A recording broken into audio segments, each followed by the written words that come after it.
Welcome to হিমুস kitchen. আজকে আমি দেখাবো একদম উড়িষ্যার একটা ডালমা, যে ডালমাটা উড়িয়ারা খুব ভালোবাসে। তার জন্য আমি নিয়েছি ডাল, মুগের ডাল। ডালটা আমি ভালো করে লাল লাল করে ভেজে নিয়েছি সাদা তেল দিয়ে।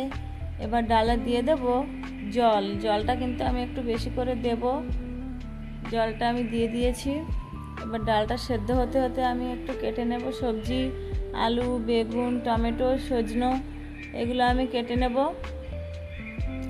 ডালটা কিন্তু আমার ফুটছে। ডালের গেজাগুলো আমি একটু খুন্তি দিয়ে তুলে দেব,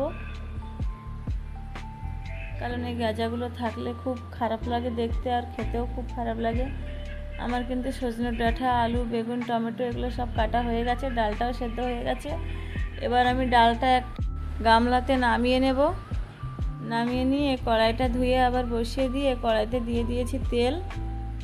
তেলে দিয়ে দিলাম সজনে ডাঁটা, আলু, বেগুন, টমেটো, এগুলো দিয়ে আমি হলুদ নুন দিয়ে দেব সবজির স্বাদ মতো। দিয়ে সবজিগুলো ভালোভাবে ভেজে নেব।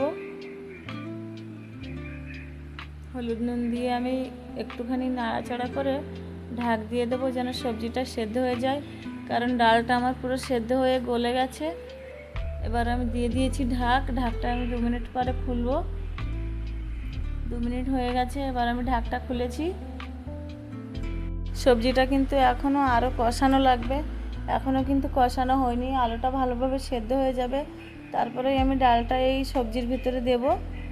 তো সবজিটা আমি আরেকবারও ঢাক দিয়ে দেবো, কারণ আলুটা এখনও সেদ্ধ হয়নি, সজনের ডাঁটাটাও এখনও কাঁচা কাঁচা দেখাচ্ছে। তো আমি আবার ঢাক দিয়ে দিয়েছি। আবার 2 মিনিট পরে ঢাকটা খুললাম। এবার কিন্তু সবজিটা হয়ে গেছে দেখা যাচ্ছে। আর বেশিক্ষণ কষাবো না, এবার কষিয়ে দিয়ে দেব ডালটা আমি ঢেলে রেখেছিলাম, সেই ডালটা এই সবজির ভেতরে দিয়ে দেব। ডালটা দিয়ে দিয়েছি। ডালটা দিয়ে একটুখানি নাড়াচাড়া করে ডালটা ঢাক দিয়ে দিয়েছি। এবার ঢাকটা খুলেছি, ডালটা কিন্তু ফুটে গেছে। ডালের অনুমানে আমি এবার দিয়ে দেব নুন, হলুদ। ডালটা ফুটতে ফুটতে আমি এবার এদিকে রেডি করে নেব ফোড়নের জন্য তেজপাতা, আদা, শুকনো লঙ্কা, কাঁচা লঙ্কা। আদাটা কিন্তু আমি ছেঁচে দিয়েছি। এবার ডালটা আমি নামিয়ে নিয়ে এসেছি, কড়াইতে দিয়ে দিলাম তেল, আর তেলে দিয়ে দিলাম ফোড়নে শুকনো লঙ্কা 4টে। শুকনো লঙ্কাটা দিলে বাসনা হয়। আপনারা হয়তো ভাবছেন কাঁচা লঙ্কা দিয়েছি, আবার শুকনো লঙ্কা কেন দিলাম।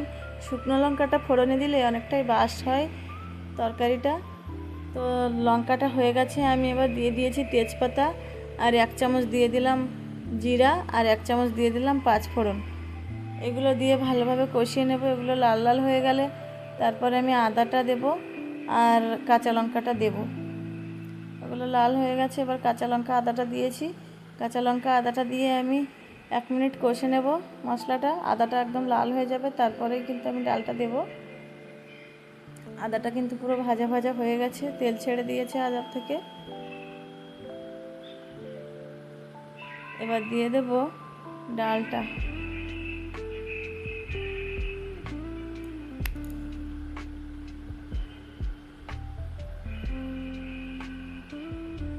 ডালটা আমি এবার দিয়ে দিয়েছি। ডালটা কিন্তু আমার প্রায় হয়ে গেছে। ডালটা ফোড়ন দেওয়ার পরে কিন্তু আর বেশিক্ষণ ফোটাতে নেই।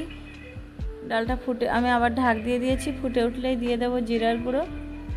জিরাটা কিন্তু আমি আগে থেকেই ভেজে শিলে গুঁড়ো করে রেখেছি। এই গুঁড়োটা দিয়ে আর বেশিক্ষণ নাড়বো না। ডালটা আমার প্রায় হয়ে গেছে। এবার আমি ডালটা নামিয়ে আনবো। ডালটার কালার কত সুন্দর হয়েছে দেখুন। এরকম রান্না একদম বাঙালি রান্না। সজনের ডাঁটাটাও আমাদের বাড়ির, বেগুনটাও বাড়ির, আলুও বাড়ির। এগুলো দিয়ে আমি একটা খুব বাঙালি রান্না করেছি। শ্রাবণ মাসে আমরা যেহেতু মাছ খাই না সবাই জানেন, তার জন্য এই ডালমাটা রান্না করেছি।